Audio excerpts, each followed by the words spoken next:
ओम नमः सिद्धेभ्यः। आदरणीय अध्यक्ष महोदय, मौजूद मेरे विद्वान साथीगण और सभी श्रोता, आज की इस गोष्ठी में क्रम से प्राप्त जो विषय है वह विषय मुझे दिया गया है मोक्ष मार्ग में यथार्थ लिंग का स्वरूप। समयसार ग्रंथ अपने अंतिम पड़ाव में आ गया है और यह विषय 408 से 411 नंबर की गाथाओं में मुख्य रूप से आया है और वहाँ पर मोक्ष मार्ग में यह विषय भी एक प्रसिद्ध और चर्चित विषय है द्रव्य लिंग और भाव लिंग का, कि वास्तव में कौन सा लिंग मोक्ष मार्ग है। भाव लिंग को तो मोक्ष मार्ग सभी स्वीकार करते ही हैं।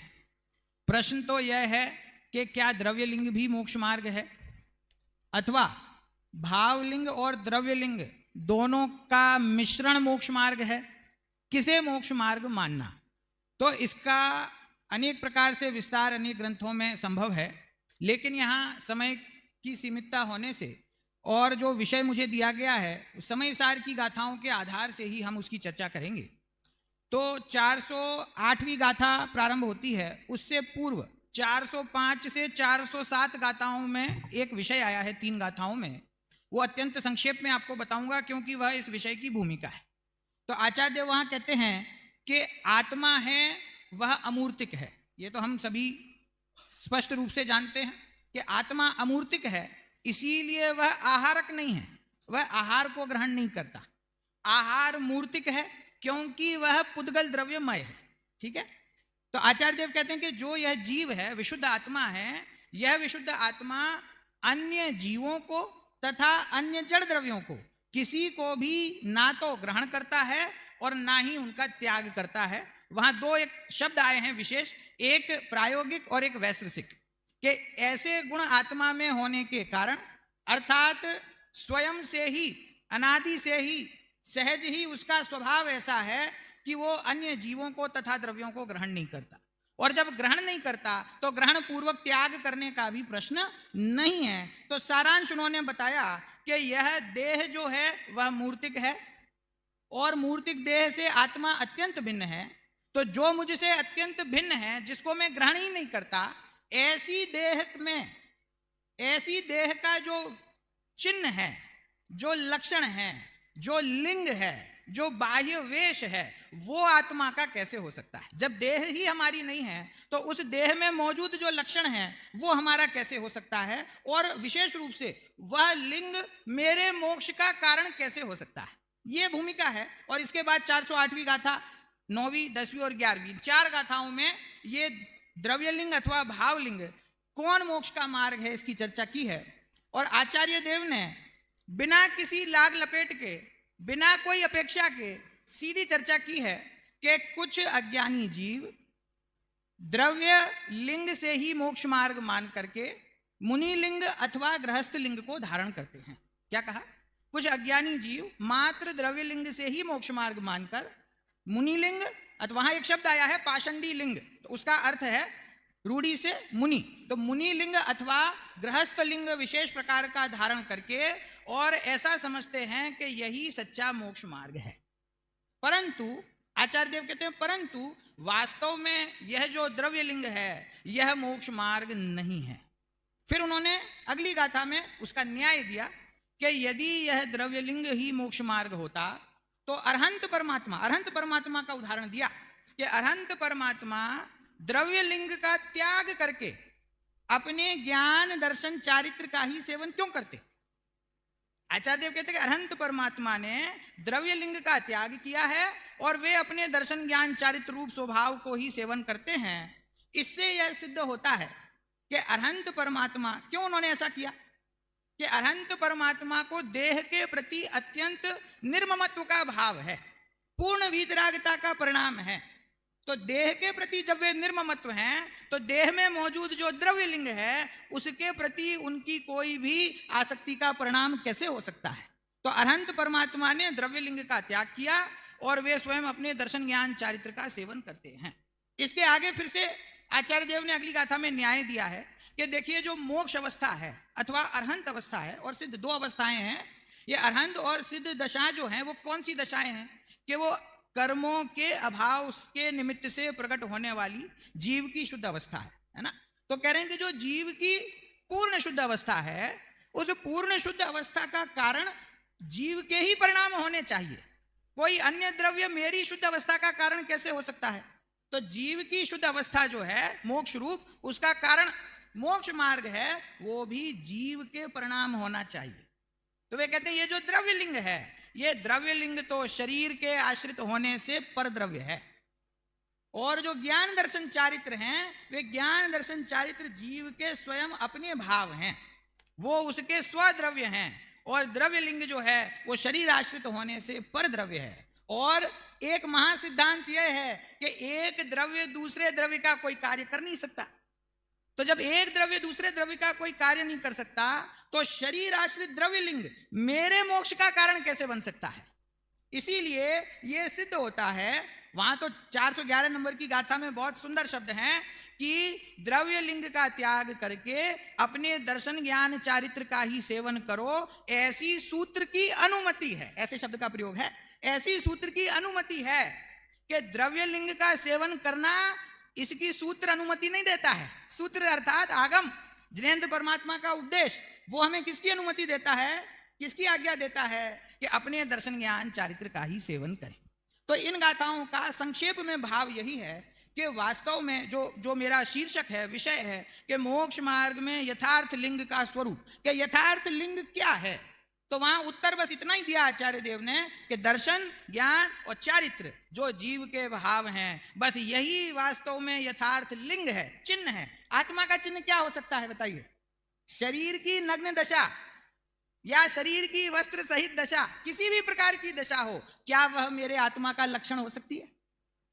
मेरे आत्मा का लक्षण कौन है? कि जो मेरे भाव हैं, जो ज्ञान दर्शन चारित्र मेरे गुण हैं, वही मेरे भाव हैं, वही मेरे लक्षण हैं, वही मेरे चिन्ह हैं, वही मेरे लिंग हैं। इसीलिए मोक्ष मार्ग में यदि कोई यथार्थ लिंग है तो वो है दर्शन ज्ञान चारित्र स्वरूप अपना।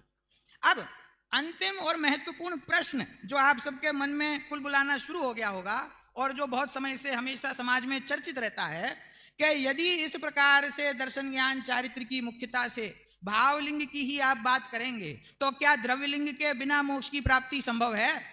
क्या मोक्ष मार्ग में द्रव्यलिंग का कोई महत्व नहीं है? यदि महत्व नहीं है तो फिर कुंकुंद आचार्य आदि हमारे जितने भी मुनिराज और आचार्य परंपरा है, वे द्रव्यलिंग को क्यों धारण करते हैं? वो द्रव्यलिंग क्यों उनके जीवन में होता है? तो वहां उत्तर ये दिया है कि देखिए, जब यहाँ द्रव्यलिंग के त्याग की बात कहते हैं, वहां स्पष्ट शब्द हैं कि अरहंत परमात्मा द्रव्यलिंग का त्याग करके, तो जो द्रव्यलिंग के त्याग की जब हम चर्चा करते हैं तो उसका अर्थ होता है द्रव्यलिंग से ही और मात्र द्रव्यलिंग से ही मोक्ष मानना। ऐसी जो विपरीत बुद्धि है, विपरीत अभिप्राय है, उसका त्याग करना। वास्तव में वहां कोई व्रतादि को छोड़ने का उपदेश नहीं है अथवा नग्न दिगंबर दशा को छोड़ने की बात नहीं है। वहां शब्द है कि अरहंत परमात्मा द्रव्यलिंग का त्याग करते हैं। तो द्रव्यलिंग का त्याग अरहंत परमात्मा कैसे करेंगे? द्रव्यलिंग के त्याग का अर्थ ऐसा नहीं है कि दीक्षा छोड़ के वस्त्र धारण कर लेना। द्रव्यलिंग के त्याग का अर्थ यह नहीं है कि मूल मार्ग को छोड़ के अन्य मार्ग रूप परिणमन कर लेना। तो फिर क्या अर्थ है कि ये जो शरीर की अवस्था रूप जो द्रव्यलिंग है, अपने ज्ञान दर्शन चारित्र रूप स्वभाव को छोड़कर मात्र उस द्रव्यलिंग से ही मोक्ष मानना, यही मोक्ष का कारण है ऐसा मानना, इस विपरीत अभिप्राय को छोड़ने की बात है। देखिए, गुरुदेव श्री के समय से ही मुमुक्षु समाज पर यह आरोप लगता रहा कि ये क्रियाओं का निषेध करते हैं, ये व्यवहार का निषेध करते हैं, ये कहते हैं कि व्यवहार है। अब वो आज तक ये बात नहीं समझ पाए कि जब हम व्यवहार को हे कहते हैं तब उसका अर्थ है उस शुभ क्रिया से ही अपना मोक्ष मार्ग मानना, उस शुभ भाव से अपना हित मानना, उसका त्याग है। व्यवहार का त्याग अर्थात क्या? व्यवहार को कोई त्याग कर सकता है? व्यवहार शब्द सुनते ही हमें क्रिया का ख्याल आता है, और इसीलिए जब कहते हैं कि व्यवहार की मोक्ष मार्ग में उपादेयता नहीं है तो ऐसा भय सताता है कि क्रिया छुड़ा रहे हैं। क्रिया छुड़ाने की बात नहीं है। वो भाव, वो शुभ भाव, वो शरीर की शुभ भाव रूप होने वाली क्रिया, वो क्रिया मेरे मोक्ष मार्ग में हितकारी नहीं है।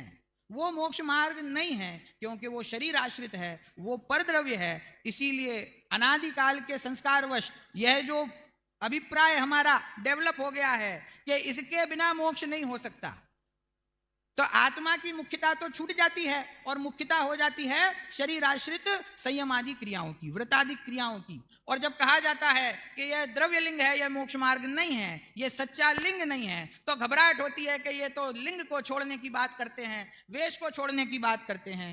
उसको छोड़ने की बात नहीं है। यथार्थ लिंग अर्थात आत्मा का सच्चा लक्षण।